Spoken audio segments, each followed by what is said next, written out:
Today's podcast is brought to you by Progresso Talent Partners, who for more than 25 years have successfully delivered interim and permanent leadership talent to transform businesses.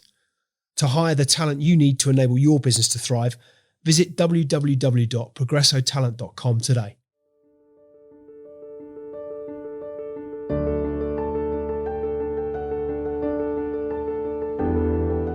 Simone Thomas is a highly respected entrepreneur and award-winning authority in the world of hair, health and wellness. Having started her early career as a model, whilst dealing with several serious health issues from an early age, Simone personally suffered from hair loss, thinning and the devastating effects this had on her physical, mental and emotional well-being. This inspired her to open up a hair loss clinic to help others to achieve beautiful shiny hair and restore their confidence and self-esteem.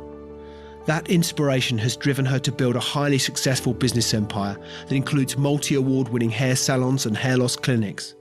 She is the author of Amazon bestseller Healthy Hair, Happy Body, founder of multi-award-winning Simone Thomas Wellness, a leading hair loss consultant, bioenergetics practitioner and nutrition advisor. So what's the story behind the story? Without further ado, let's get into it. Simone Thomas, welcome to the Extrology podcast. Great to have you as my guest this afternoon. As always, hugely appreciative of your time, your input and your candor. I'm looking forward to this conversation. I think we're going to have a lot of fun. But as is customary with all things Extrology, I like to start with guests and the early years, if you like. So inevitably that first question turns to childhood. Where did you grow up? What was childhood like for you? Wow. So childhood was eventful, most definitely, for a number of reasons, the good, the bad, the ugly. My father had passed away when I was 6 in Saudi Arabia in a car accident. And unfortunately, he passed away from brain damage. And my mum and my father weren't actually together when this happened. So obviously I grew up just with my mother at the time. He had passed away and everything just went completely overnight. You know, we're talking 1988. So back then, you know, my father was 31. He was from Wales. You know, you didn't really have a will, you know, at that age. You never thought, you know, that time was going to come. And literally my mum's life changed overnight. She had to get 3 jobs. She was very good in the sense that she put myself and my brother into private school because she thought, well, at least it's structure for us while she was doing a day job, a night job. She was working for a chiropodist. She was doing shorthand and she also worked in an AIDS ward in the local hospital. So a real mix of roles of what she was doing, but that was also her skills. So I went to school in Malvern for a number of years to an incredible school, looking back now, Croftdown, but it was really, really strict. You had to wear corduroys, which I don't even think exist really anymore. Frilly shirts. We all had to wear the same underwear, the same socks, the same ugly brown Charlie Brown shoes. All of our hair was cut into, you know, like an army camp bob, you know, with a sieve. It was pretty bad looking back now that, you know, a school like that, you know, it's not even open anymore. So that tells you a lot of things. Church every Sunday. And yeah, I probably spent from age 6 to probably to age 10, 11 there, and then actually moved a bit more local to here and went to school in Shaftesbury for a couple of years for my younger years. And then obviously, you know, my older years went elsewhere. But during my younger years, my mum had remarried my stepfather, who unfortunately wasn't really, you know, the kind of stepfather that you would hope for. My brother's a lot older than me, so he didn't have the same childhood as me. You know, I was kind of 6, he was 10, 11. By the time he was 13, he was nowhere to be seen. So I grew up with my stepfather and my mother when I was home from boarding school, but he had a very, very nasty violent streak towards my mum. So I grew up with a lot of domestic violence and a lot of abuse. Again, fortunate in the sense that I wasn't around it every day. It was just, you know, half-term, exeats, holidays. I was massively into horse riding as a child. I used to compete because my mum was also a dressage and just incredible with horses. So I actually used to go away quite a lot to pony camp just to really get away from what was obviously going on at home. And that continued, you know, into my teenage years when I was old enough to have enough money in the bank to move out and be able to really kind of look after myself. So yeah, it wasn't the best childhood at a young age, but it's definitely now made me the person I am today, you know, the woman I am in business, as a friend and also as a mother, just because of really, I suppose, the trauma that I had gone through, but also, you know, just being let down, I suppose, one by my stepfather and also my mum, I suppose, in a way. You know, you would hope that, you know, as a parent, you would be strong enough to walk away from those situations. But a lot of people don't, for whether it's love, lust, or insecurities. You know, she stayed with him for a number of years. So, but it's made me who I am now, you know, so I don't look at it in a bad way. I look at it, you know, as a positive way, that I think you can either become a victim or you become a warrior. And I've definitely chose the Wonder Woman warrior cap for sure. Do you think that is an interesting point that you make around the thing that strikes me about about your mum's role in all of that, the work ethic? I mean, there is oftentimes, I think, a perception that private education is something that is afforded people who are inordinately wealthy, and it's a huge privilege, but I think often underestimated the sacrifices and the work that goes into, for some, to put their children to. I mean, it's an incredible example that your mum was evidencing, that having had that, working 3 jobs to get you through that kind of situation. Do you think you'd gotten much of what I know to be a tremendous drive and work ethic that you've evidenced on for many reasons? Do you think that's partly what you've inherited from her, maybe? Massively. I remember the day my father died. I remember I was actually at a birthday party, and I remember my brother telling me. And I just remember from there that the fear of, I suppose, loss, but not in the sense of a loss of a person, but just how your life can change so quickly. So a huge drive or huge fear of what I do is because of that. I never want to be in a position that I would rely on somebody to have such an impact on my life. So I'm now obviously a mum of 2 boys, 6 and 5. And yeah, my fear is not working hard enough to be able to give them what they would need, you know, in the future, you know, from a stable point of view, just in case something had happened to me. And again, you know, my boys do go to private school, and that's probably because of what my mum put me through, that it's that structure, that routine, that nurturing. My eldest, my 6-year-old, he has diabetes. So it's even more critical that he's able to have, you know, a bigger team available. Obviously, that does come with an extra cost at the school because he has to have a full-time TA. So, you know, you're kind of paying 2 school fees for 1 child. But then I know in my heart, when I drop him off in the morning, I'm going to see him that evening and he's going to come home well. But yeah, a lot of my drive definitely comes from the struggles that my mum went through. But then there's also sides of me that are quite closed, that, you know, when I go and have Reiki or spiritual journeys, they're like, oh, good God, Simone, your heart is so closed. So it has this negative, you know, and that's probably why I've never been married and I run away from the altar.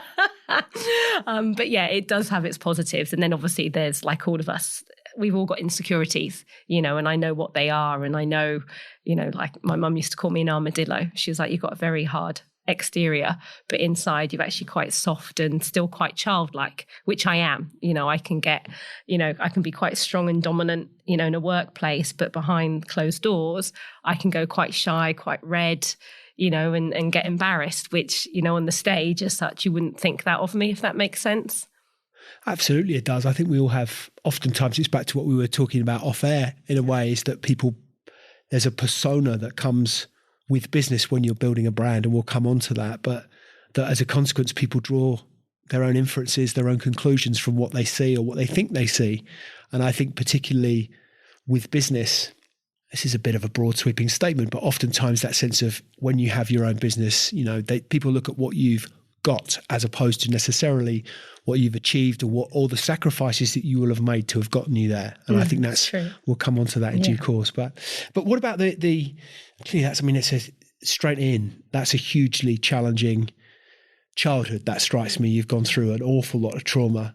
To escape from that, you mentioned horse riding. Perhaps what about things like, you know, the usual childhood, teenage stuff? You know, posters on the wall. Who were the idols? Who were there? Who were the people that you looked up to? God, it's weird. You know what? I think because of what had gone on as a child, you put a blanket over a lot of things. So if I was to say, or if you were to ask me, what's your first memory as a child? I couldn't really tell you many. I remember my father's funeral. But there's not many other amazing childhood times or trips that I, remember. I remembered a trip to France, but again, that's because I've seen pictures that I'm like, actually, I do remember that. So, obviously over the years when you go off to do, business and just general counselling, they said it's because it's like your security blanket. You've kind of put a lid on it and you don't really need to revisit it. But at school, we weren't allowed posters on the wall. It was strict. We were allowed the cross. I think that was about it. And I used to get told off for sneaking sweets in and putting them in my Teddy Ruxpin outfit and hiding them like in his bum. It was really, really strict. So we weren't allowed posters, but then I rebelled in my teenage years. So that's what happens sometimes. I think when you're told to reform in such a way, you do then rebel as a teenager. And then I got into things like raves and dance music and Helter Skelter. Not that many people are going to really know what I'm talking about, and went down a bit of a wild journey. But music-wise, I grew up with like Nina Simone and Fats Waller and Enya. And my mum's house was always open, the front door, the back door, there was always a party. And even though there was a lot of trauma, there was a lot of fun. So my mum was very much like the Ab Fab sketch. That was mine in her relationships. It was either love or hate. Everyone loved her, all my friends, my brother's friends. And I'm like, really? Like, do you want to swap your family? But there was a lot of fun, even though there was a lot of trauma. There were times where, the friends around her, absolutely loved her. And they could see, for whatever reason, she decided to stay with my stepfather. That was her decision. But inside, she was a great person. And yeah, music wise, even now, there's not much music that I don't like, but I was never really into posters. I actually asked for a briefcase one Christmas from my uncle. So that was quite an interesting request, apparently, from such a young age. And I used to just sit in the corner and write ideas and draw ideas and lock them away in this black, briefcase that he bought me from Salisbury many, many years ago. And I was more into, definitely probably back then without realizing it, creating or entrepreneurial or just ideas or looking at things that didn't quite work and could be improved. And that's what I used to do, like always sketch and then lock my ideas away.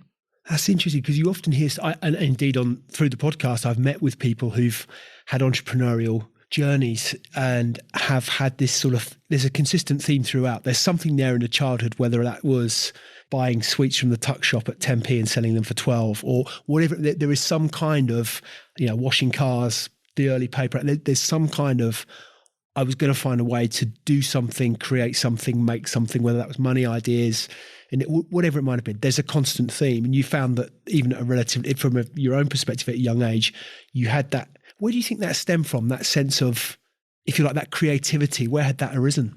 I don't know, because from a creative art point of view, I can't even draw a stick man, so from an art side, I'm not creative. But I think it probably just came from, my father had done really well from himself. So he came from Blackwood in Gwent, which was a coal mining area back in the day in Wales, and didn't come from any money at all, but he had made himself. And I remember he had the most beautiful Porsche and he had a 6-disc B&O system. So I remember, from that age, those kind of memories that I was like, wow, if you can have a 6-disc CD system, you've made it. And if you can have a car that's got all this glass, you've made it. And then now, I love my cars, and I went and bought a 6-disc B&O system, I think, for my 25th birthday, because I was like, I can afford it and I've made it. So I think it's come from seeing what he was like when I was younger and what he kind of looked like. He looked like a BG, had curly ginger, crazy Welsh hair,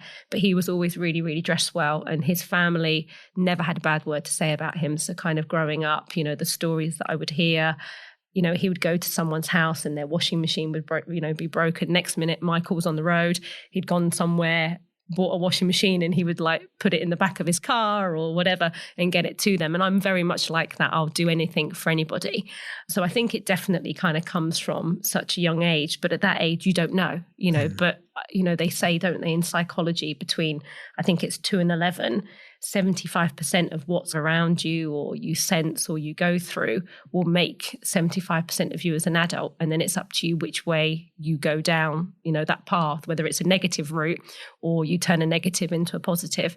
So it's probably definitely stemmed from those younger years, I would say, because going to GCSEs and A-levels, I wasn't the brightest. I was on a like a physical level. So if there was something that I was really interested in, or like design and technology or sports, I was number one. But when it came to physics and geography, I was like, I'm never going to use this in my later life. It doesn't interest me. So I kind of, disconnected myself from it. So I obviously knew I needed to do something that was creative and not necessarily being told what to do, because I always grew up with orders. I went to such strict schools that I did, as I said earlier, kind of rebel, and to the point that I was like, no one's going to tell me what to do ever again. Only I will, or those that I want to let in, tell me as such as well. So what about your early career? When did working life, how did that map out for you? Because I want to explore at some depth going into your own businesses, but you did an eventful working life to start with. Been sacked, that's for sure, quite a few times. So I went from Malvern, I then went to Guildford. So I went to a naval school. So again, a lot of discipline, a lot of structure. And the kids that I was going to school with, you had like princesses, and again, their parents were turning up with amazing cars, and my mum would turn up with an old Subaru that had half the flooring missing. It was a rust bucket, and she'd probably turn up a day late. And it just, from a young age, I didn't really know what I wanted to do. I was going to go into the RAF or the Navy because I'd obviously gone to a naval school, and my mum was kind of forcing me down that route, because actually what had happened when I was 17 or maybe 16 is my mum found out she had motor neurones disease. So she was trying to protect me from kind of at my GCSEs of trying to get me into something, because she'd basically been given a year to live. So she was to the point of, okay, well, if you do your GCSEs, what is it that I can put Simone into that's going to be, like a security blanket? So there was a huge push from her for the RAF and the Navy. I actually did go and do my exams for them both. I failed the first times because obviously it's, maths and English and written. And then I did go back again. And it was actually in Bournemouth, opposite the train station, if I remember rightly. There used to be an office there, and that's where the exam was. I then did pass, and then I think it's about 6 months later I was meant to go off and do training. But in that time, I'd met my first boyfriend called Matthew, long hair, BMW, real naughty, wild boy, DJ, everything that my mum would, completely hate from the background that I'd had. And then I just got straight into work. I'd worked for a mobile phone company, a company called KJC, and had done so well there that I then got promoted to manager at Andover, was earning a lot of money on a weekly basis because we were paid weekly back then. So then I then got a want for money, for nice clothes, for going out. I bought my first property when I was 18, 19. I bought a 2-bedroom flat in Salisbury. And then I started to realize that I liked the telecom industry, not just mobile phones, like the tech industry. I had quite a great mathematical mind, which obviously a lot of technology was kind of based on that. And from there, actually, it was my mum. She'd applied for a job for me at MCI WorldCom in Reading, which I actually did get the position. And then that kind of set me on my early career journey into kind of the telco world, learning about global sales, having, £3-5 million a month targets, and learning to, blueprint and work on a 30, 60, 90-day plan. So again, very, very structured. But it was, again, from my mum's side, it was a good career, something to get into. My brother worked in telco as well for British Telecoms. So again, it was a job that she had applied for him. So she was trying to protect us. And we've both gone on, to do different things because she thought she only had a year to live. So she was trying to protect us the best that she could. And because she didn't have anything either to leave us, it was, okay, if I, do pass away in 6 months, hopefully they're going to go on to have great careers. And, my journey has changed with what I do now. But yeah, it was my mum that had pushed me into, my industry, and also my brother because of what she was going through at home. You touched on it briefly there, perhaps, as to what you might have learned from that early career experience with the likes of WorldCom, the structure that was one of the things that you mentioned. But what do you feel gained from that early experience? I think now owning a business, you've got to have a purpose. You can't. We talked about it earlier offline. You think you're going to get all this freedom, by owning your own company. And in fairness, you actually don't. Okay, yes, you're able to go for lunch and, work on your phone, but you have to turn up every day. Even when you're unwell, you still have to show up. It's not, oh, I'm not coming in today because I know I'm going to get paid. And the world that we live in now, people expect a reply within 10 minutes, an hour. They won't wait 3-4 days, even bank holidays. People still expect a reply. And it's just helped me in planning and looking at, issues that occur. What is it that I want to achieve? Each day rolls into one. I mean, this year has gone so quickly. And if you don't have, things written down of what you would like to achieve in, you're kind of by quarters, really, literally, you're in the third quarter and you think, well, actually, I've not done half of what I wanted to achieve. So it's distilled that into me that I literally, at the beginning of the week, I will write down 15 things that I want to get done that week. And I will literally try to do 5 a day. If I do 3, then that's a really, really good day. Where in the past, I would write a list and do 20 things, but I was getting 2 done a day. My business mentor I had at the time, he was like, you're putting yourself under too much pressure, Simone. There's no way that you can get this to-do list as such done. You just need to pick 2 or 3 things and do it well. And then the next day, pick 2 or 3 things. And I've noticed, the growth, what we're doing, what I'm doing, how I feel, the freedom that I have is so much more active compared to putting myself under so much pressure to do so much on a daily basis. How did you feel about let's say you've got those 10 things on a list, right? Whatever the number might have been, how did you ever feel about the ones that you didn't tick off?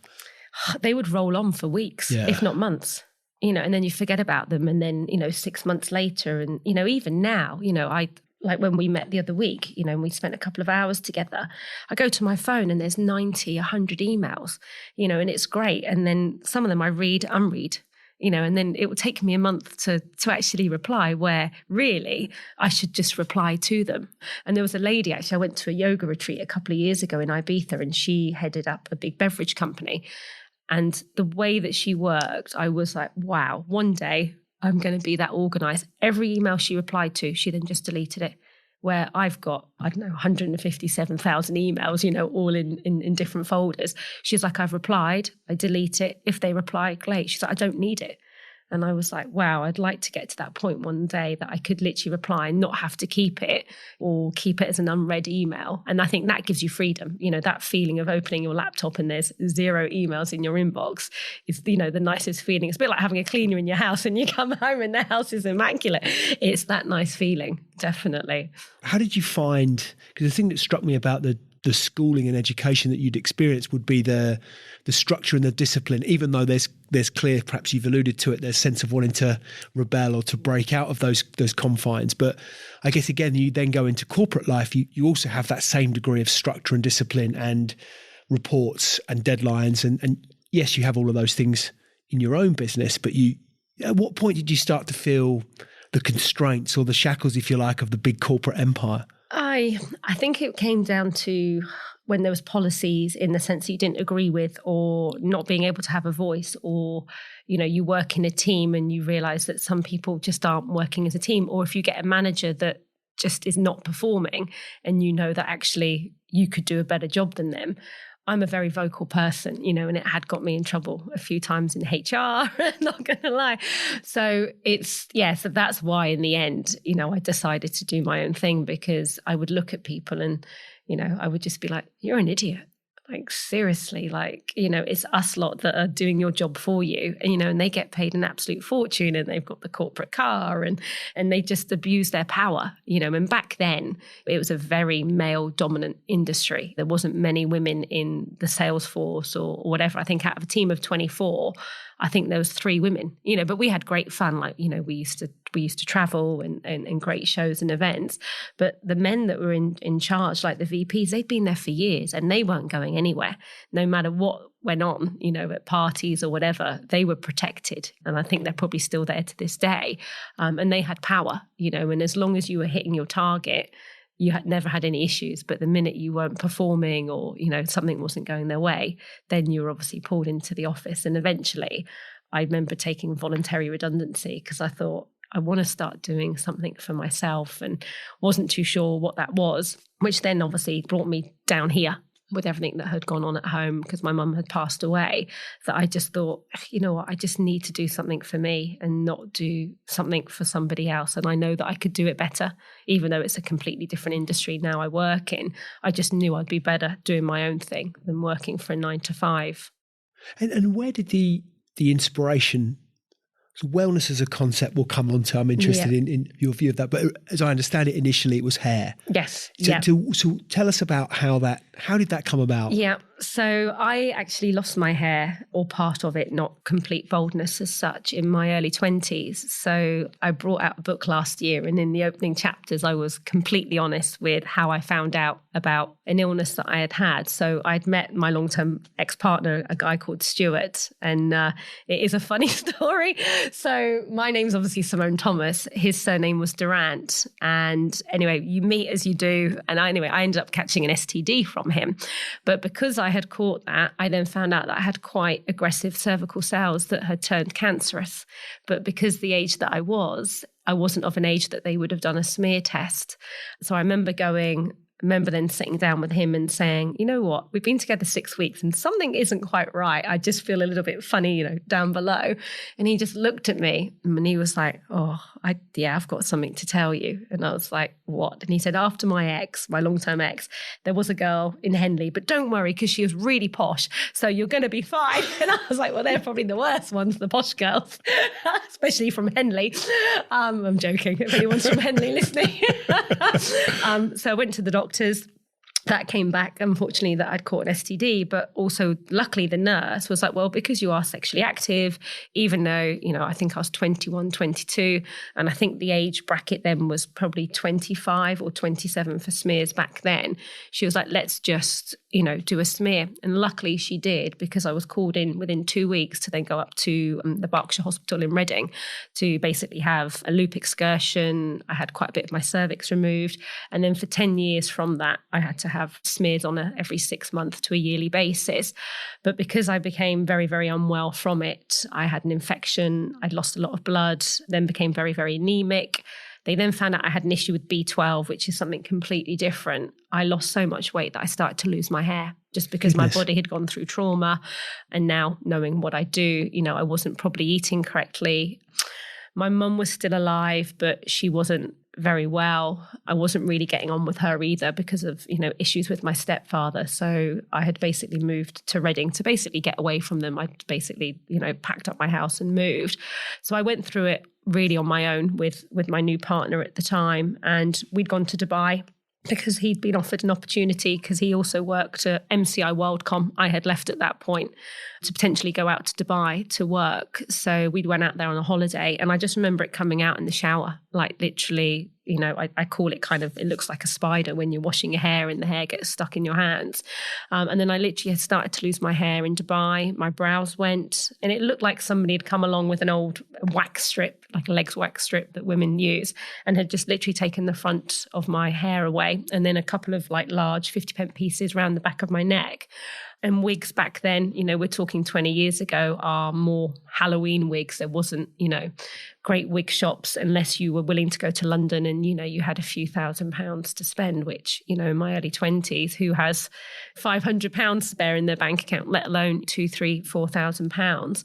So I had gone through a real personal journey in my 20s of wearing wigs, wearing volumizers, glued on systems that are integrated with a weave. And it was only really when I was 31, 32 that my hair started to grow back, and I've now got the hair that I've got today as we're here.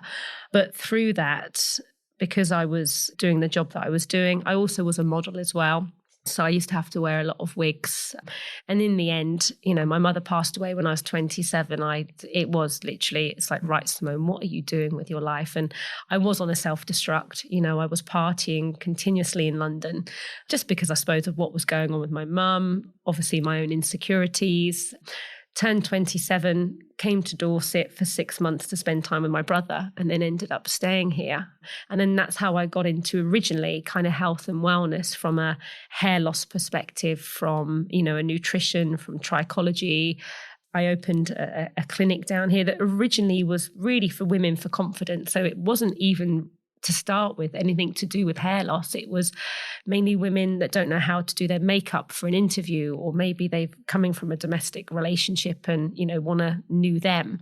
But it just grew within 6 months. We were working with the local NHS. We started to work with a lot of transgenders that were transitioning and just wanted a place to come for support, or, to try on their new outfit and to see what makeup would look like on them. And then I remember just waking up one day and I was like, God, this is actually could be a really good business if I, get my head down and actually create like a proper business plan. And that's now been going, 10, 11 years, and it got bigger and bigger. My team got bigger. I then decided to re-qualify in nutrition, in hair loss, teams of specialists around me, and then really have spent the last 12, 13 years researching and working, with trusts and charities and hospitals around the UK and now even abroad.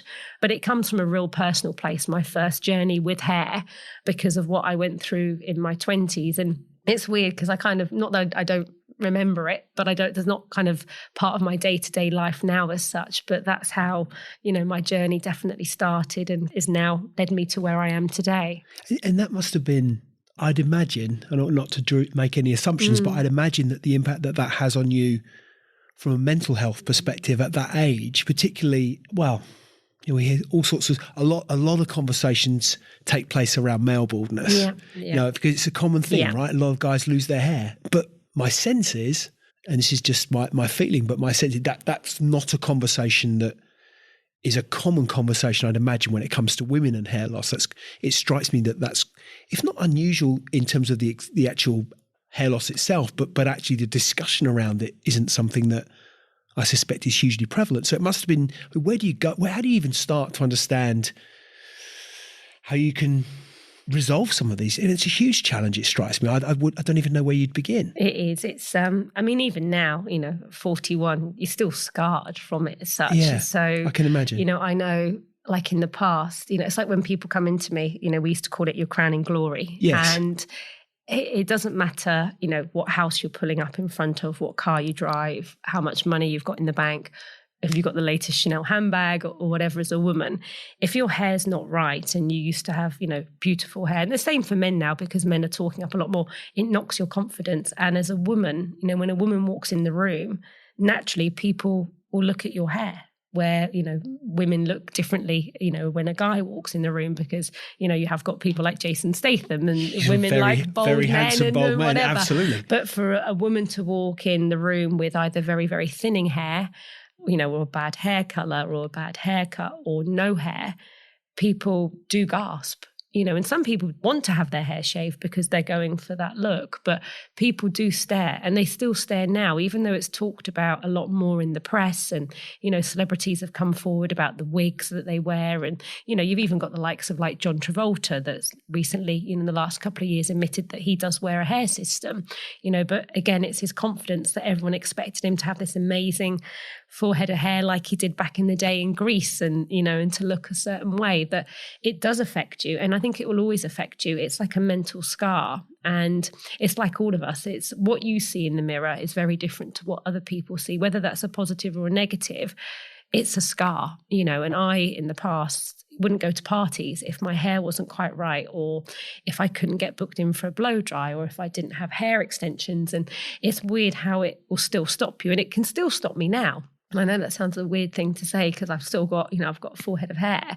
But if my hair's not right, I literally feel like I did kind of all those years ago. And then I have to pick myself up and think, God, Simone, you've got people coming in your clinic today that are about to have a head shave because they're about to go through cancer treatment. Or, I've had recently a young girl that got attacked by a dog, and she's had basically the front of her scalp and everything ripped off, that we've now had to create a hair system through to her teenage years and her adult life, through the courts.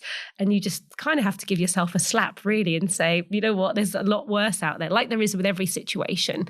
But it's when all you've relative, been through it, right? it is. And when you've been through it, you're never going to wake up and not remember it ever, no matter what it is that you've gone through, any trauma or any hair loss or anything at all that can affect your body on a physical level where people are able to see it, if that makes sense. Absolutely, it does. I mean, the thing that strikes me is that I've often had this conversation, having a sense of knowing what your purpose is, knowing your why, if you like. It's Simon Sinek, know your why. But that there's clearly a very compelling purpose from your own personal experiences that I'd imagine drive a lot of what, there's a whole bunch of stuff we could go into around the psychology of what drives you, but that's clearly a very deeply personal experience that thank you for relaying it. But I think if you then reflect through to the early days of business, and to your point, you're there kind of thinking, actually, there might just be something in this. Was there a sort of eureka moment? Was there a pivotal moment, if you like, where you thought, we really are onto something? This has real prospect. Yeah, I think when Poor Hospital called us from the cancer ward department to ask us if we were able to kind of, I suppose, improve what we were doing in regards to kind of wigs and systems, there was a wig shop. I think it was in House of Fraser or Beals, but again, it was limited for the younger audience, which, not necessarily, I'm not going to say back in the day, but 10, 15 years ago, cancer was looked at as an illness that it was an older person. Yeah. It wasn't a 20-year-old having breast cancer. It wasn't a 17 or 18-year-old having cervical cancer. And the wigs back then were very, Mrs. Doubtfire, very, very old. Now they're incredible, that they look real. They're like real scalp systems. You can color them, blow dry them. You just treat them as your own, and you can attach them in various ways. And I remember that email and then a meeting, and I was like, actually, yeah, I know we can, because I wear incredible hair systems myself. So again, reached out, we created our own partnership with a factory abroad, and we started to manufacture our own hair units. And it literally just grew and grew. That I don't come from a hairdressing background. I'm not trained in colour. I can't even blow dry my hair on the best of days. But I then had to create a team of professionals. I was good in business and I knew how to run the business, and I had the passion for learning about what was going on in somebody's body that maybe was coming in from a hair loss because of trauma or an illness. And it just grew from there. But it was because of Poor Hospital and them reaching out to me originally and asking what other services that we do could work or, be aligned with them. And the minute we started to improve what we were doing, we were then working, with referrals from Bournemouth, Southampton, Guildford, London. And I think within the first 3 years, I had somebody that came from Dubai. I didn't know who they were. And then I got an honorary award after treating them for hair loss. They then kind of told me who they were. And I thought it was a bit of a joke at first, because you don't really have those things in the UK. And I remember, within the first 3 years, I thought, wow, I really have made a difference to a lot of people. But that one individual stood out because they weren't even 21 at the time, but they actually looked probably 40, 50 because the amount of boldness that they'd had. And just by giving them hair, the difference that it had made to them. And then followed from that was an honorary award from, their local embassy because of who they were for what I had done for them. And, I'm still in contact with them now 10 years on, and they still come in, see us when they're in the UK and come have treatment and stuff as well. And it's, even now it's really rewarding. I don't deal with people generally now on a day-to-day basis because, I've got a team of 17 and I've gone off to own a different business that kind of links. But the satisfaction I get from seeing the before and afters, or the letters that we get sent, or the presents and the emails is incredible. And it's mad how hair can have such an effect and change someone's life, for the better, if we're able to help them. We don't think about it. When you're fortunate like yourself, you've got an incredible head of hair. It's not something that you would even think about on a daily basis. But for many, it really can knock your confidence massively. If you reflect back on those early days in business, the early part of your business, if you like, is there anything that you would do differently? Yeah, quite a lot, actually. I suppose at the very beginning, it was the team. The team I had at the start, if it wasn't for them, would I have got where I am now? I probably would have.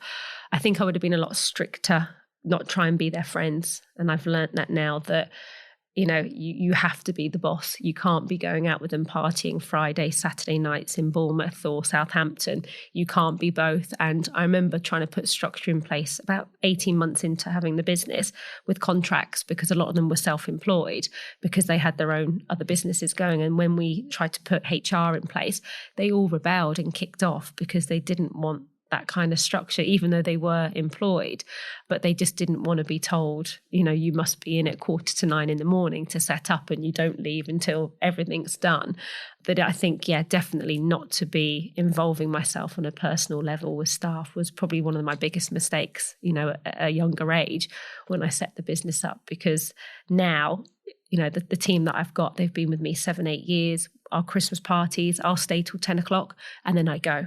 And then everything else is paid for them. But they'll go off to do what they want to do. I'm not involved. They don't see me drunk.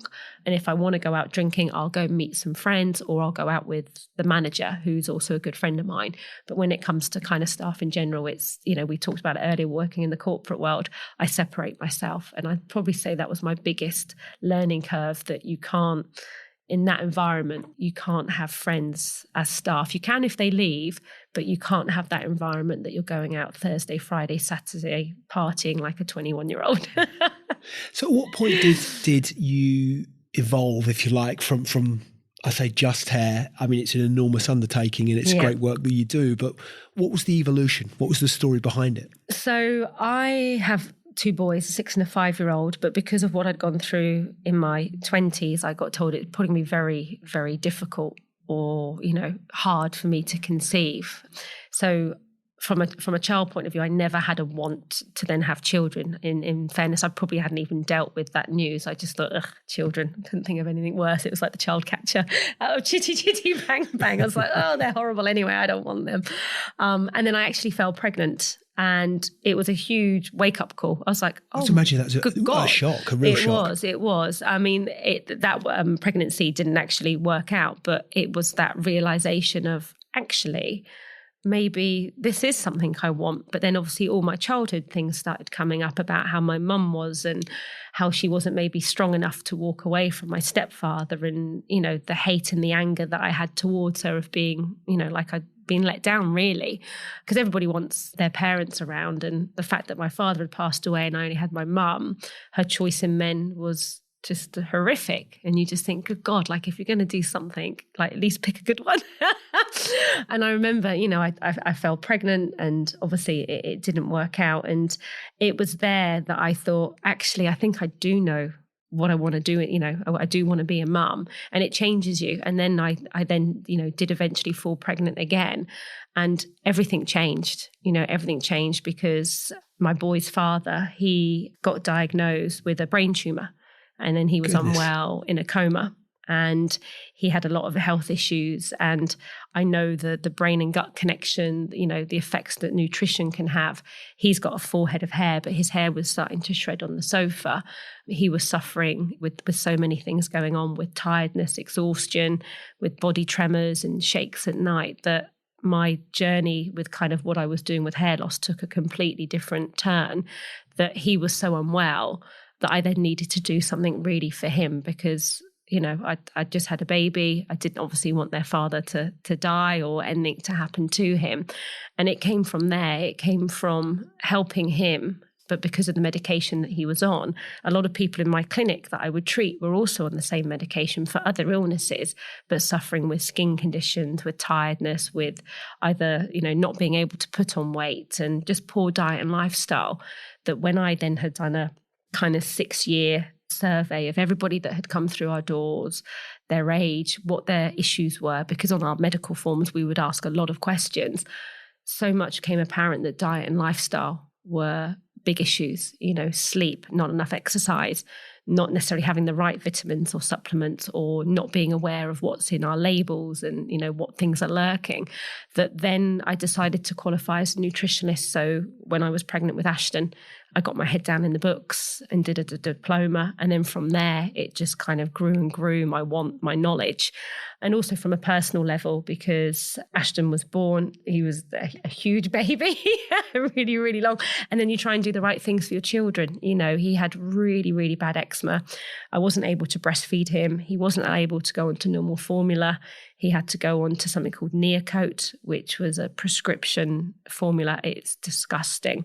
I then went and saw a specialist in London that put us on to goat's formula. And then I started to learn about different proteins and how food can affect us. And he looked like a burns victim. His skin was so bad that from him struggling and seeing how bad his skin was and his immune system, it came from a really personal place that I then created what I now have, which is Simone Thomas Wellness. And it all stemmed from originally gut health and probiotics for his father, but also for Ashton on a smaller level as a child.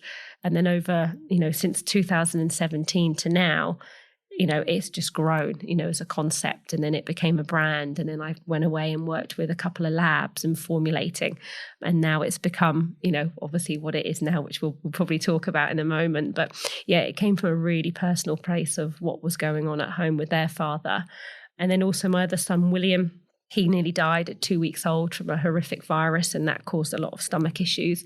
So again, at the moment, I'm working on children's supplements and vitamins that will be launching next year. But also their father had a really horrific seizure in 2019, I think it was. And I got told that he'd be lucky to come out alive. And if he does, he's probably going to be in a wheelchair and probably not even going to be able to talk. And because he's a very, very strong character, a big surfer, he pulled through, and then he ran the London Marathon the year later for Poole Hospital. So he's a bit of a gladiator, as much as, I could kill him at times. Yeah, there was something in him that he was never going to give up. But I remember that day thinking, good God, I've got 2 boys under the age of 2. I've got 3 clinics. I've got 40 odd staff. How the bloody hell am I going to do this with no family, no support? I had a nanny, but obviously that was, at a cost. And I just remember, that day it was like, right, this is survival mode now. What is it that I've got to do to protect my family, to get him home and rebuild him, and to also protect my business and start doing what I want to do? And I let go of Wokingham. I let go of Harley Street, because I just couldn't do it, and I was knackered, I was tired. And I realized my boys were actually the most important thing to me. And I think as a mum, when I had them, I went straight back to work the next day. And I realized that was probably one of my biggest mistakes as a mum, of not taking that time out to spend with them. I literally took them in the baby carrier and went to work because it was the most important thing for me.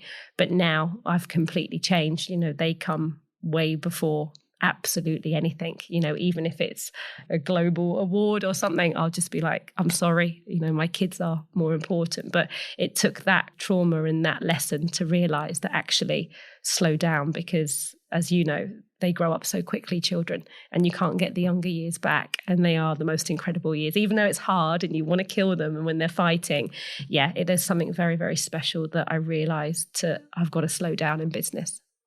So tell us about Simone Thomas Wellness. What does the brand do? What do you do? What does the business deliver? Yeah.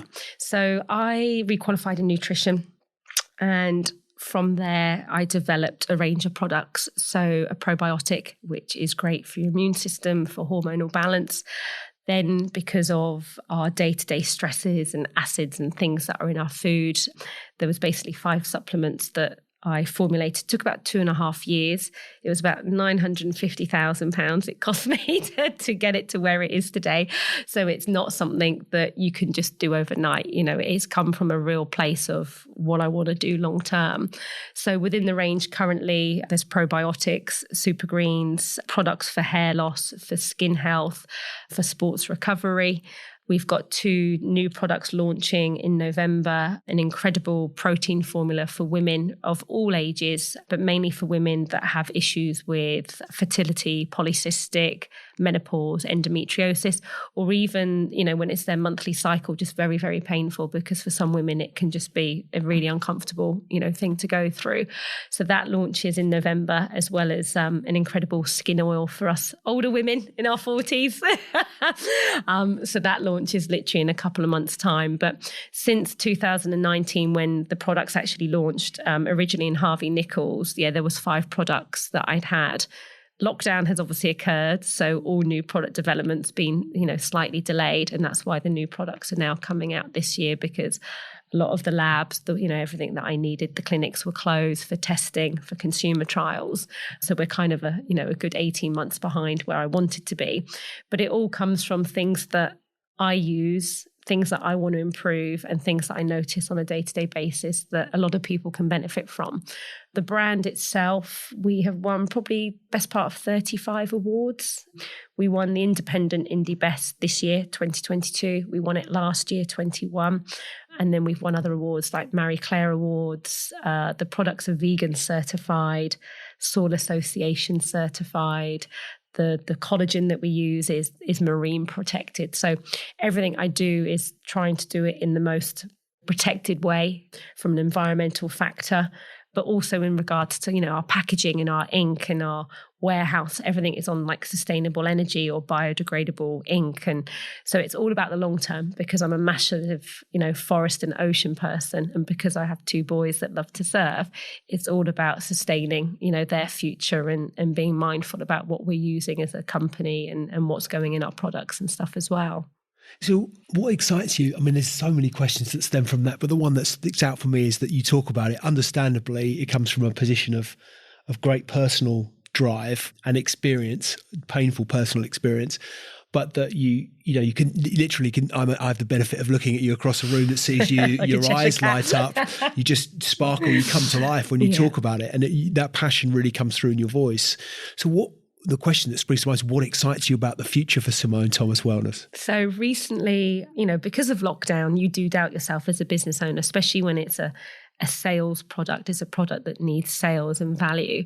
You kind of think, good God, am I doing the right thing? I've invested a lot of money personally, and I have 2 boys to protect. And is it worth me investing more of my money, or am I onto something? And that changed this year. So now, we're partnered with Superdrug. We're on the Debenhams platform. We're in Humanary. We're on Feel Unique.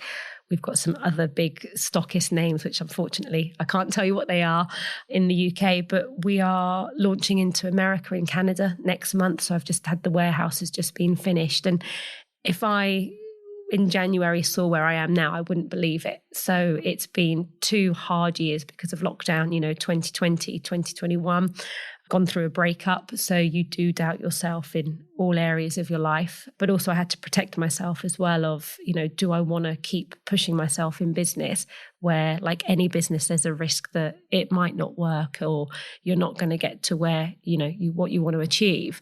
So I had to have a real step back end of last year and kind of, call my team in and say, what are we all going to commit to? And are we going to hit those commitments, and how are we going to go about it, for me to realize that actually I do believe in them and I've got the right team around me.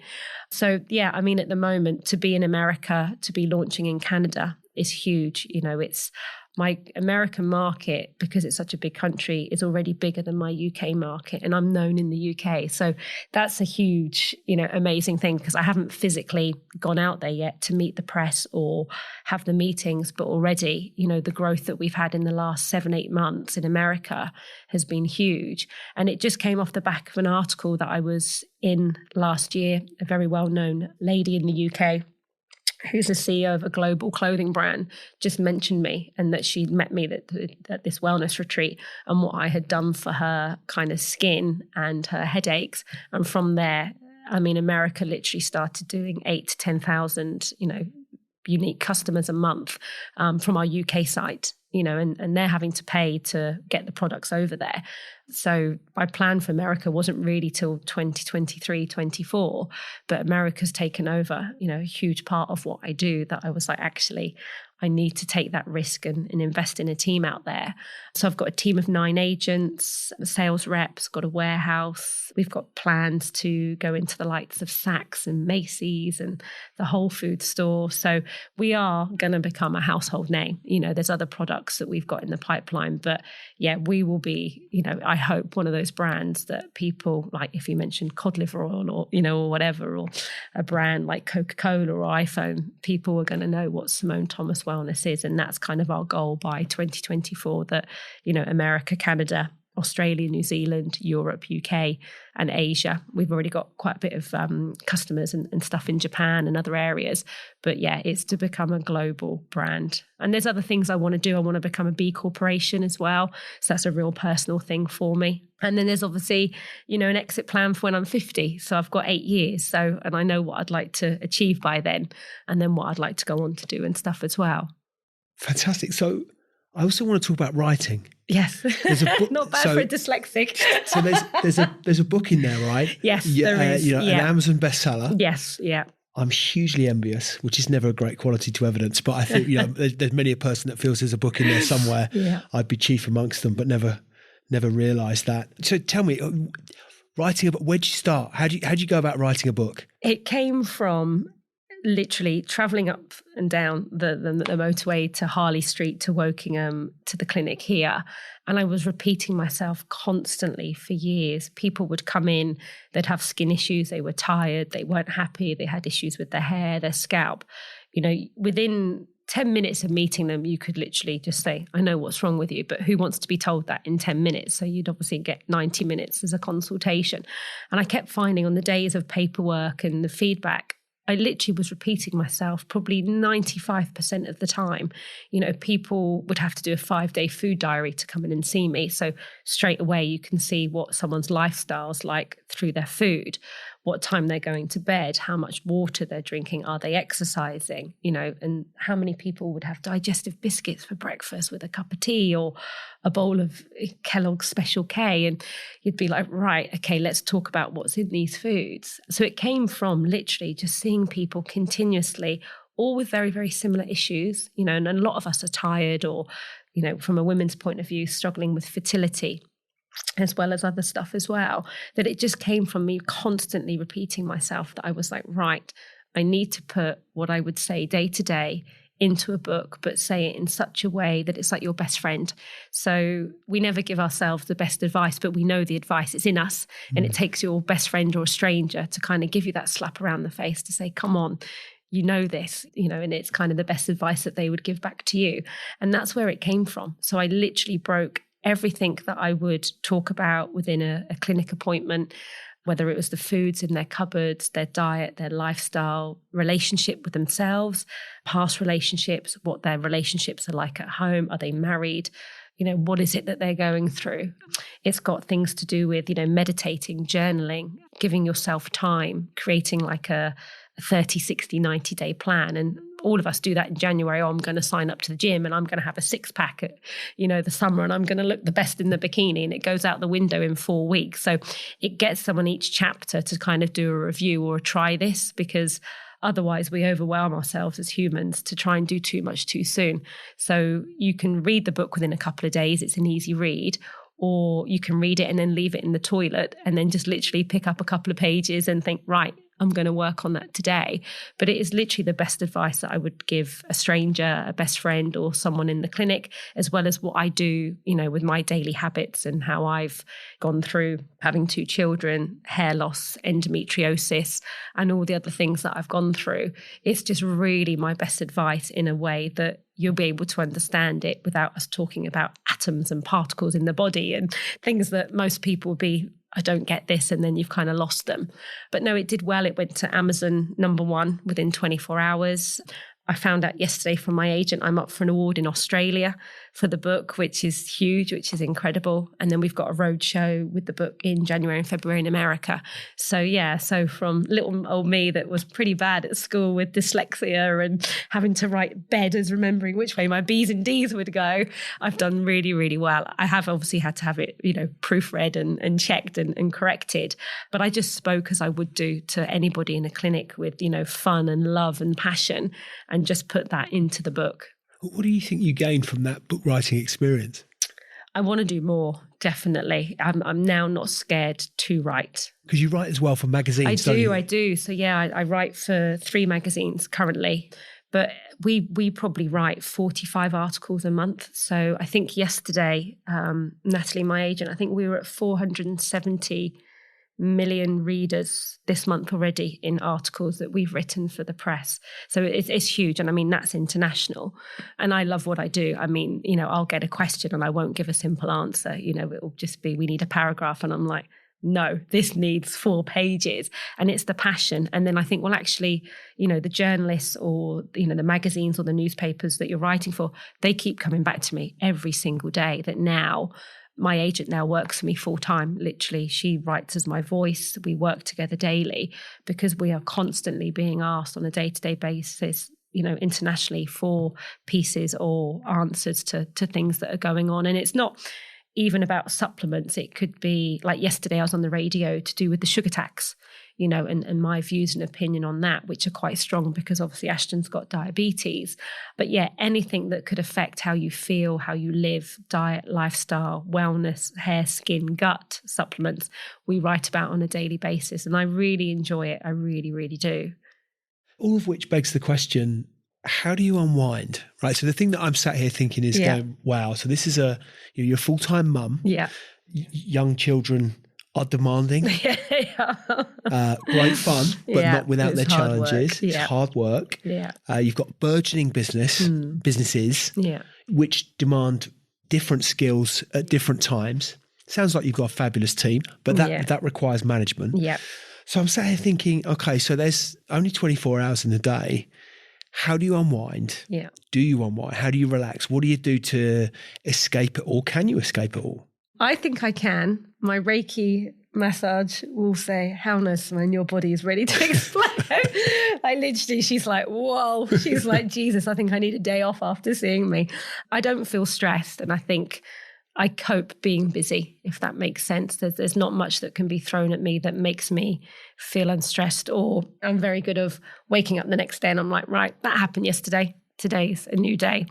I don't waste time watching TV for the sake of watching TV. If I'm honest, I will watch, really good documentaries and movies, but I just don't waste time, and it's something I say to people, we've all got the same 24 hours. It's up to you how you choose to spend it. I do have a lot of freedom. So, I'll do the school run. I'll go to a coffee shop. I'll take my laptop. I don't have to be in an office daily. That's my freedom. So it's kind of 2 questions in one, which is never good. The thing that struck me is perhaps who do you think has been the greatest influence on your career? That's probably the better question that springs to mind. I think probably myself. There's not anybody as such out there that I think, wow, I want to emulate you, or I want to do what you do, or I want to have what you have. There's been, I think, people, whether it's in government or Joe Wicks or Jamie Oliver in different industries that you look up to and you think, yeah, what you're saying I agree with, and that's, what's in me. But I would say it comes from me. It comes from a real personal place, and it comes from, now I'm a mum, I'm never going to let my children down, in the sense of, if something happens to me tomorrow, I know that they're going to be well looked after. And this actually came up in January. I had to interview a friend that now is my global account manager. And when she was interviewed by some of the external people, they said to me, why her? And I said, if I was in an accident tomorrow and for whatever reason I was in a coma for 6 days or 6 months, I would wake up and I would be proud of what she had done and what she went on to achieve. And yeah, she's got the same passion. And I've got a lot of her friends that are also female entrepreneurs. And it's weird because they always say to me, we aspire to just be like you, Simone, but I don't see it. But they're like, you are a mum. You've got a child that's really, really unwell. You're on your own. You've got a team, but I still show up every day. I still am me. I never have a bad day. I mean, obviously I do, but my mum always told me to leave that at the door. You don't let people see that work for you. You turn up to the office. You turn up to the meeting with a smile on your face. You don't bring your personal problems to the table. You deal with that outside. And I think that's, comes from me. So I think it's down to me, really, of what I do, that there's not one individual that I say they've been the biggest influence. I have a great team around me of all ages. I've got an amazing business mentor, a guy called Jonathan, who's been in, the cosmetic industry for 35, 40 years. He's taught me a lot, in a short period of time. And he's taught me to stand up for myself and to pull away from, external companies that I might use or third parties and start to believe in myself a lot more. And I've seen that transition in the last 18 months with changes that I've made in the business that, I come from a sales background. I came from doing 10, 15 million pounds a month in sales. So if I could do that for a company, why the hell am I not doing it for me? And that's one of the huge things I learned last year, that actually, Simone, this is in you. You've just forgotten that that's where you started. And since I've made those changes, it went crazy by 400, 500, 600%. And it was all down to me and then building a new team and giving direction. That the team I have now, they're like me. They don't need me to be ringing them daily. And that's one of the really key things of anybody that comes and works for me. I'm not going to hold your hand. You work like it's your own. Come to me, with the issue, but come to me with the issue resolved. Don't come to me and get me to fix it, because I'm not going to do it for you, and that's hard to find, with a team. But yeah, it comes from having a great team around me, for sure. So what advice would you give your 21-year-old self? Don't get married. Luckily I haven't. No, I'm joking. Oh, do you know what? It's a hard one, because every 10 years in your life, there's always something that goes on, isn't there? Something that occurs, and it either makes you or breaks you. That I would say there's nothing that you can't not get through, even in your most horrific, traumatic times. You just need to surround yourself with either the right people or the right books or the right support. And we see it, don't we, with musicians that, go to fame, at a very, very young age. They have a breakdown when they're 30, 40. And I think it's about learning to have control and managing what you're going through, and just having the right people around you. I mean, in my 20s, I was very, very insecure because I'd gone to a school, that made you kind of look like a boy. We didn't even know how to do hair or makeup. And then when I then was in the bigger wide world, girls were wearing padded bras and hair and makeup. And I think my mum, in my early teens, I was still getting my clothes from Woolworths, and like crop top bras with Mickey Mouse on or whatever. That I remember, in my 20s, I had a lot of guy friends from college, and I'm still in contact with them now. And they're like, you still look the same you did then. And I'm like, really? But in the mirror, all I could see is myself looking like Charlie Brown. And it's weird what we see in the mirror compared to others.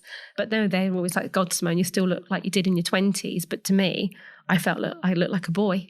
So it's weird, your insecurities. And, I've talked about it a lot with a lot of girlfriends recently that are all now in their 40s. My mum always used to say to me, your 40s are the best years of your life. And I have to agree that if I knew now what I did in my 20s, I wouldn't worry. I wouldn't worry what people think, what, my hair's like, my makeup, am I down with the coolest kids or my trainers, because I am actually having the best time in my life now. And it's not because of money or business. It's me. It's how I feel as an individual. I feel very secure. I know what I want in my future. If I find it, great. If I don't, but it's not going to be a bad thing if I don't, if that makes sense. So what does the future look like for you? A business is business. You don't set up a business not to earn money. You don't set up a business not to have international growth. Why would you do what you do? I've got 2 boys who are incredible. Would I like to settle down? Yeah, I would, definitely. But like my neighbour said to me recently, I'm an alpha, and I'm going to probably struggle to kind of find an alpha, but I'm an alpha in business, but behind closed doors, I'm like that little 15-year-old girl. Armadillo, right? It's the armadillo.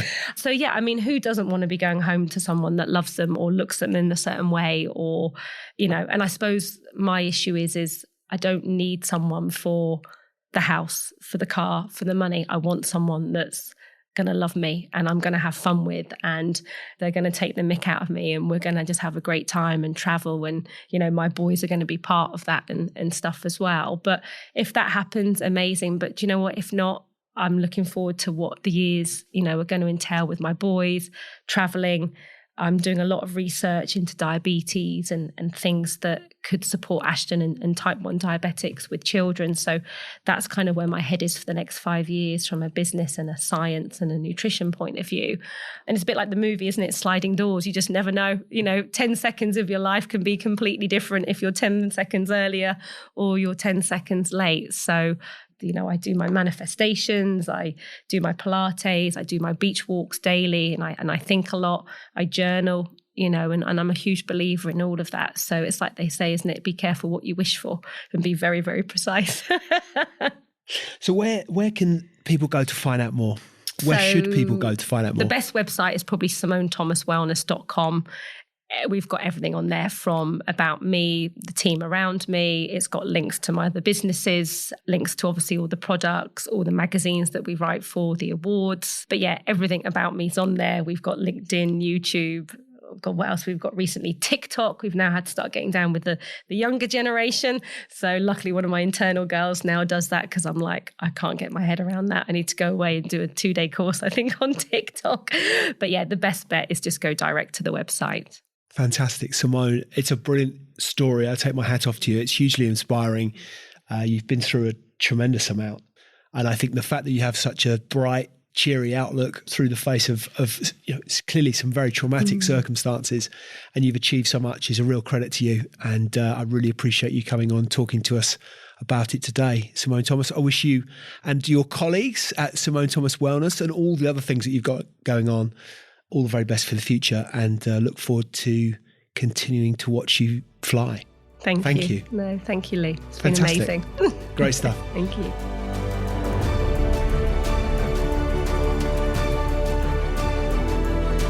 Hi, ladies and gentlemen. Thank you for listening to today's Extrology podcast. I really appreciate your audience and ears. If you've enjoyed it, then why not hop onto iTunes and give us a review? I'd really appreciate anything that you might have to say. Any feedback always gratefully received, and look forward to hosting you next time. See you soon.